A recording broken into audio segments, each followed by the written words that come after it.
Hi guys, this is another one of the PDFs that we have in Keto Living Day by Day on the website and part of our 28-day guide.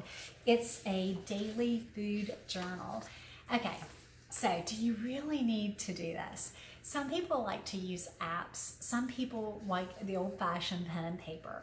But keeping up with what you've eaten can be really important, especially when you just start. So let's think about this. Why did I put the daily food journal in Keto Living Day by Day? Well, our first focus on the 28-day guide is paying attention to hunger and learning how to create a balanced plate, a plate with good ketogenic ratios for macros, low carb, under 7 total carbs for me personally, moderate protein, and high fat.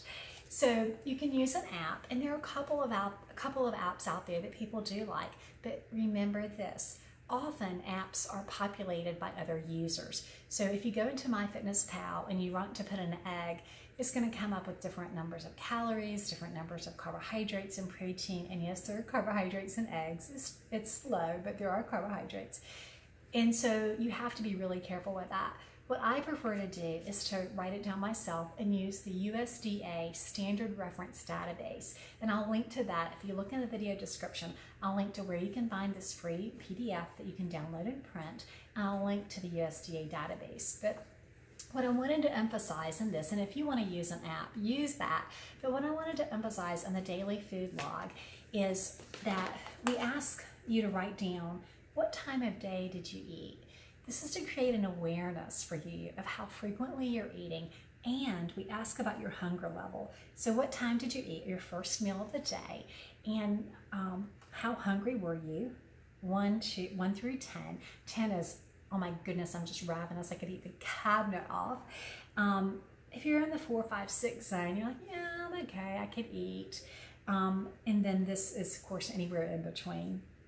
So oftentimes what happens when you follow a keto diet is that you're really not that hungry in the morning. I know for me, I generally don't wake up hungry. Sometimes I do, but often I'll just wait and eat when I'm hungry. That may be 7 a.m. and maybe 9, 10, 11, and it also depends on my work schedule, but I generally don't eat until I'm hungry. So we ask you to record what time did you eat, and what did you eat, and then put in your carbs, your grams of carbohydrate, your protein, your fat.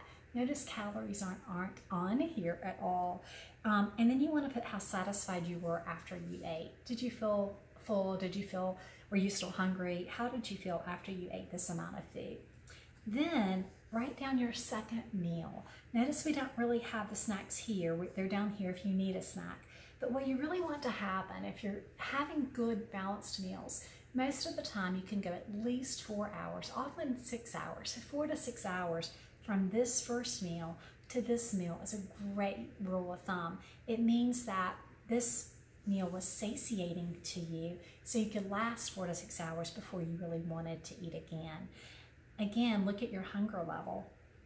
When you eat, so let's say we ate this at 7 and we ate this at noon or 1, which means we went 5 to 6 hours between meals, which is awesome. How hungry were we? If we're at a 3 or 4, even if it's been 6 hours, but we're not that hungry, then we can often wait. What happens is your body needs time to digest food. If you're constantly eating, your body's constantly producing insulin, constantly digesting food, your body doesn't get a rest. It's really, really good to let your body rest between meals. It's good for your digestive system, for your gut, for your insulin, all of those things. But this is why I designed the form that way. You can also look for patterns to say, wow, I ate this meal and I was hungry 2 or 3 hours later. If you're eating a meal and you're hungry before those 4 hours, look at what you ate. Perhaps you didn't get enough fat. Perhaps you had too much protein. Perhaps you had too many carbohydrates. If you're hungry before that 4 to 6 hour window, then it probably wasn't an ideal meal for you. That's what used to happen to me when I drank diet soft drinks. I'd get hungry more quickly. Caffeine can do that to me as well. So when I noticed that pattern of hunger with a diet soft drink or with caffeine, I would switch to decaf coffee, and of course I only drink water. Well, if I'm not drinking coffee or wine, I'm gonna have water. But I stopped drinking diet soft drinks because I noticed that pattern of hunger. The other thing we want you to do is look at your carbs, protein, fat grams. For me personally, I have to keep carbs under 7. Keep my protein moderate, usually around 20 to 30 grams per meal at the most. And then my fat, usually it's equal to or above my protein, but usually it's around 190 to 100, maybe 80 to 100 grams of fat per meal. Not saying those are the macros you should use. I'm just saying that's kind of typical for me, and those meals take me 4 to 6 hours. You want to write down the last time you eat, and what's ideal is if that last meal of the day, if there's at least 12 hours from that meal until breakfast the next day, that's ideal. You want to give the body those 12 hours between dinner and breakfast so that it has that time to rest and do other things. Some people call that intermittent fasting. I just call it common sense. But we usually eat dinner around 6. I'm finished eating by 7, and I don't eat until at least 7 the next morning, and sometimes later than that. So here is your daily food journal. Again, it's in the book, but there's a free PDF on my website that you can download.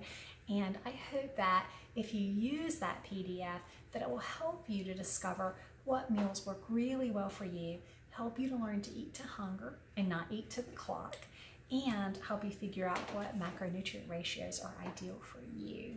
So glad you joined us on this 28-day guide, and I hope that this is helpful to you.